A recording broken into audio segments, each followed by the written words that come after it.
Hi everyone. Today we're gonna get started with the Data Science Cloud. My name is Charles Yup, and let's get right on to it. We do have some prerequisite steps that we need to do before we can start using the data science services. So let's look into how and what we should be doing before we start creating any notebooks or any projects. We're going to start off by creating a compartment. So we're going to head on to the identity and security, click on compartments, and we're going to put and create one data science compartment. Click on create compartment. Perhaps the description, we're just going to add in data science as well.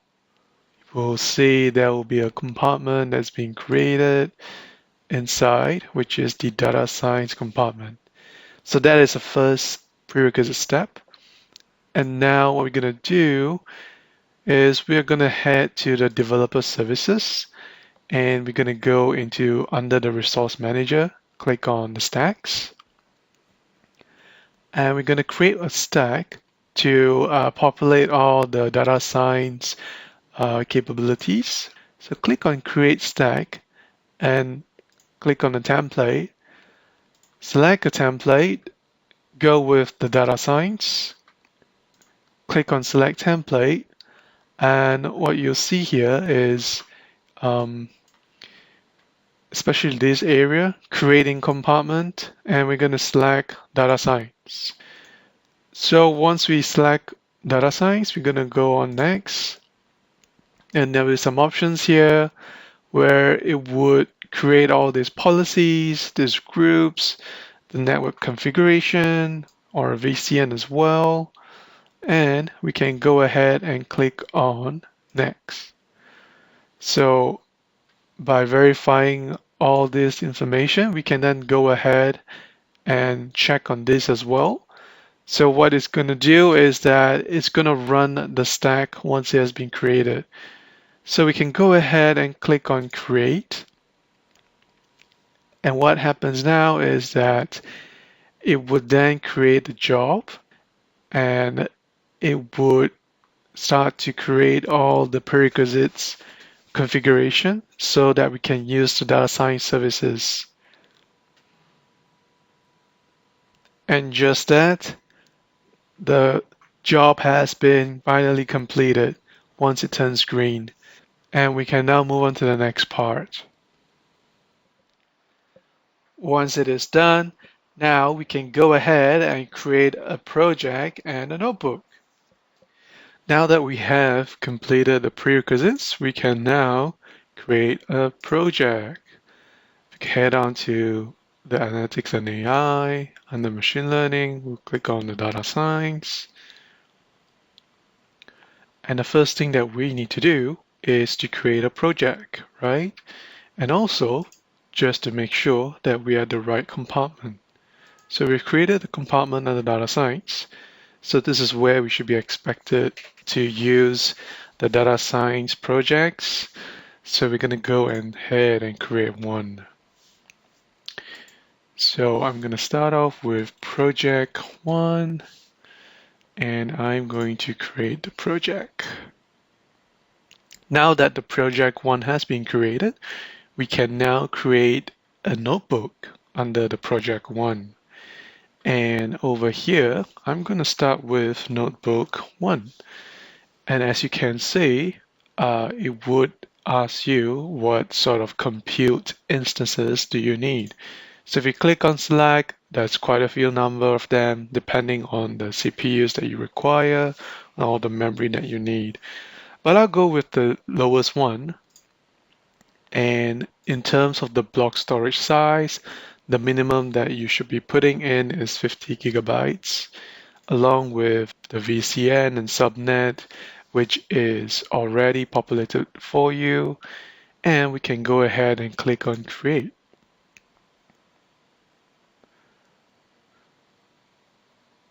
So it would then start to create the notebook for you. If we go back to the project detail, the status would now show you creating, and after a while, it would then turn green, showing us it is active. So as you can see right now, it has now turned into active, and we can start using the notebook. Right along from here, there are a few options, and you can see there is deactivate. So what it does is once you click on deactivate, it would then deactivate your notebook and it would not be running. Or in any case, you think that you do not require the notebook anymore, you can terminate the notebook. Right, so yeah, now that we have the notebook active, we can go ahead and click on open. It would then launch the Jupyter notebook for you. Go ahead and click continue.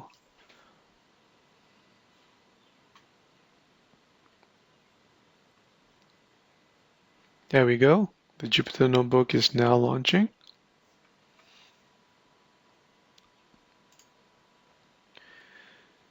So first time when you come in, the first item that is being shown is the launcher. So you have some typical kernels that's being displayed or other tools like the terminal. So if you click on the terminal, it would then launch a terminal for you to type in your commands, right? Or if not, you want to get back to where we came from, we can click on a new launcher. It would then launch back the same configurations for you to choose. Now, as a beginner, we would, usually go into the Environment Explorer. So over here, you have a few options on how you can kickstart and install your Conda environments. And basically, you would have a few listings available for you to install. You can go ahead and install one from, let's say, the general machine learning for CPUs. So if we were to scroll down a little bit, you will see that there is this general machine learning for GPUs, right? Or you want to go with the ones with just normal CPUs. I'll go with the general machine learning for CPUs. And if I were to click into it, there's a command for you to install. So I'm going to copy this command and I'm going to install it from the terminal. So when I paste the command, I would then press enter. It would then run the command and install the Conda environment for me.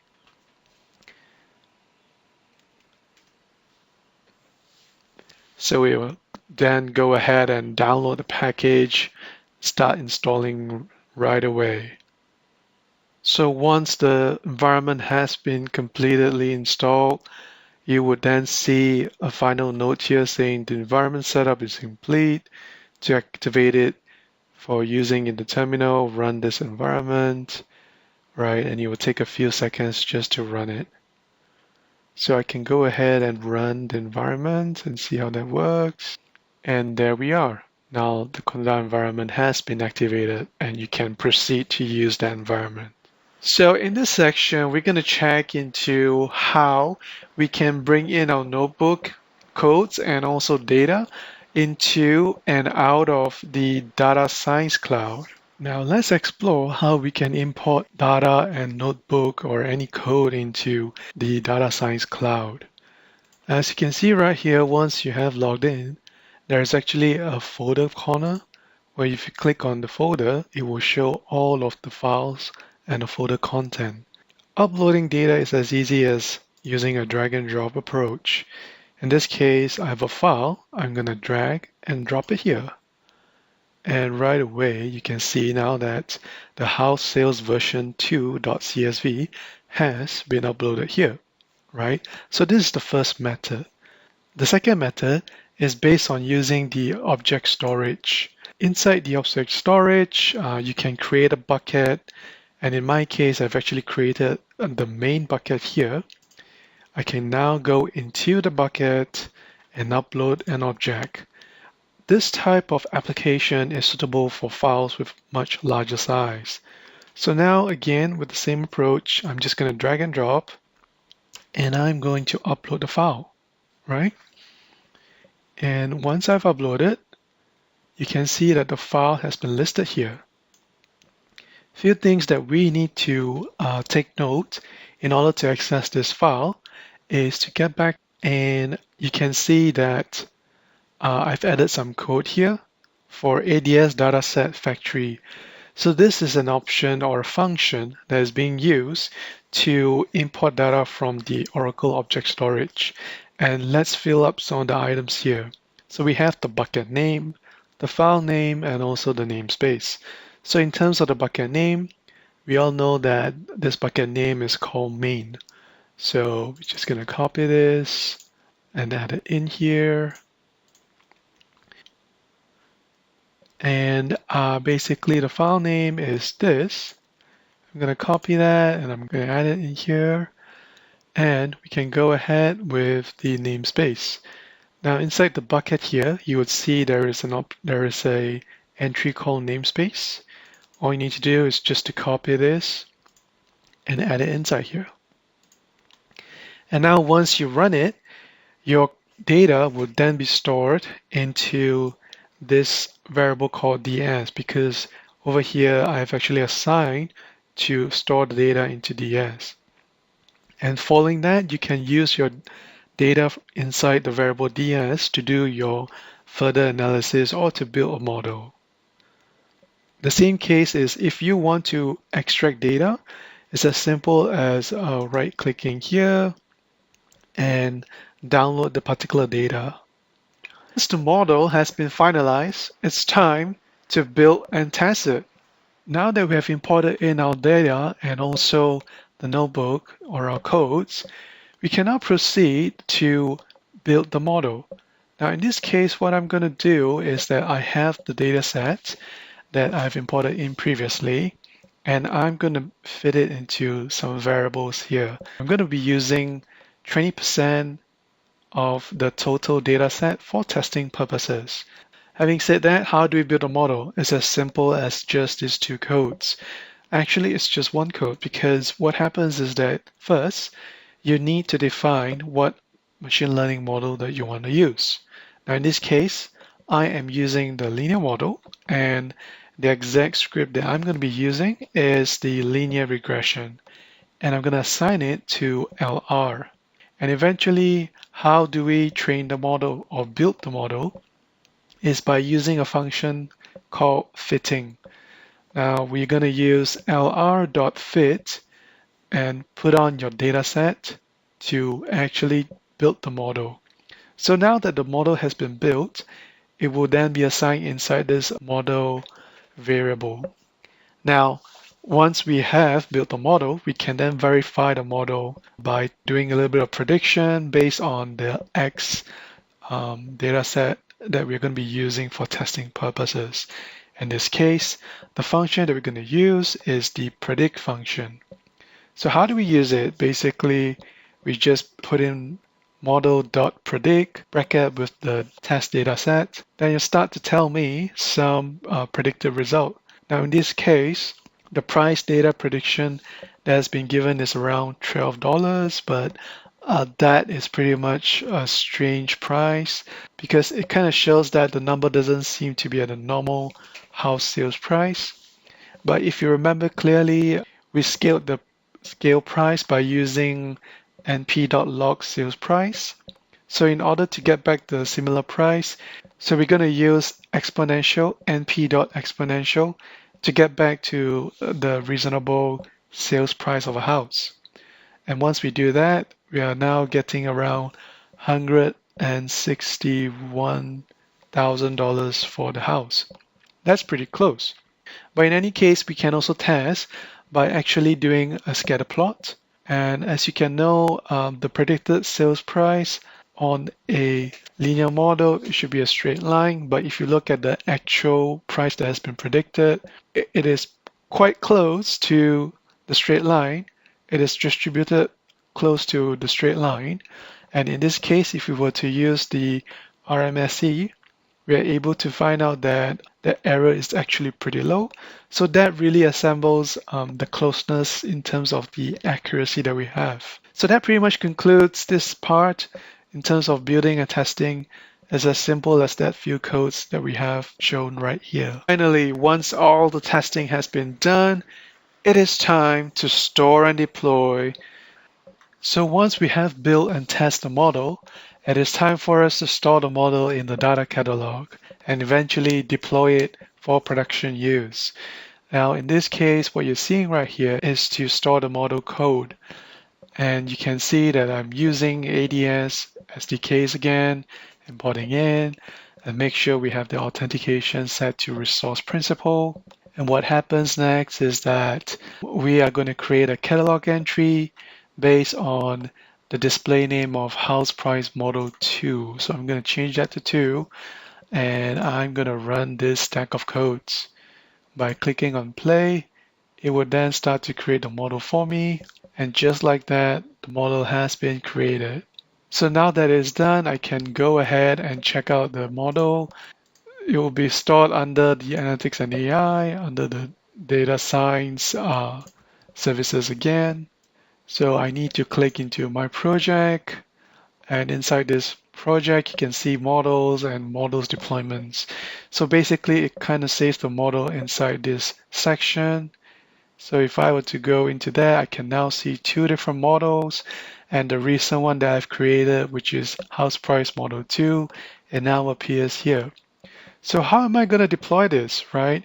Now that I have this being set up here, I can go ahead and choose create deployment. So I can be clicking on this and I can choose create model deployment. And over here, it will ask you which compartment that you want to deploy. I will choose the similar ones, the same model. And in terms of the compute, I can select maybe the lowest one just to test it out. Yeah, that should work. So maybe I'll just start with one instance and I'm going to click submit. So now it will tell you that I've chosen this particular shape and just one instance, right? And eventually I'm going to click on create to create the model. And now your model has been built. So to invoke the model, you can be using some of the methods here, either by using your HTTP endpoint or by calling your model from the OCI command line interface.